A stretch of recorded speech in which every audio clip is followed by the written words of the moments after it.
Hello, welcome to Nutrition Strategies. I want to share with you one of the inexpensive things that I do, and that is canning my own sliced jalapenos. Now, this requires a few steps, but not very many. I can take 4 pounds of jalapenos this time of year, which is August, and for 89 cents, slice them up, stuff them in some jars, and then fill the jar up with a solution of vinegar and water, and then put it in a water bath to ensure that it's safe for storage in a cabinet.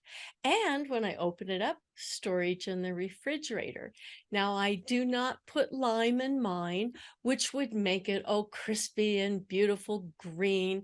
So the consistency of color may not be the same with every batch you do. Some will be greener, some will be less, and it may not be super crispy, but it is delicious. So watch.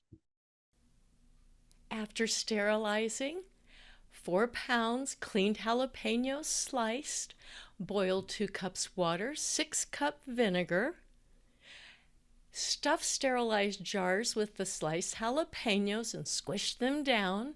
Pour the hot vinegar and water in the jars. Gently poke a knife around the inside of the jars, and this is to help get rid of any bubbles. Wipe the tops clean and dry and put the tops on and screw the lids on. Carefully lift the jars into the hot water bath.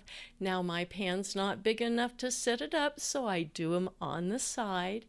Carefully remove the jars and invert them for a minute.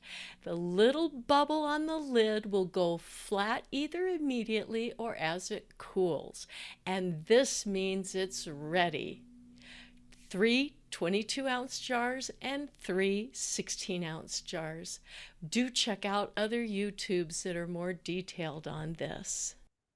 I'm all for people becoming more and more self-sufficient. And some of the things when it comes to our physical nutrition, when we participate, it feeds the energetic nutrition. There is a wonderful, humbling relationship with other life forms that support our lives, and it deserves respect. So, where you can become more self sufficient, save money, and save the amount of hands that are touching the ingredients that are going into your body, you're the winner. Thank you.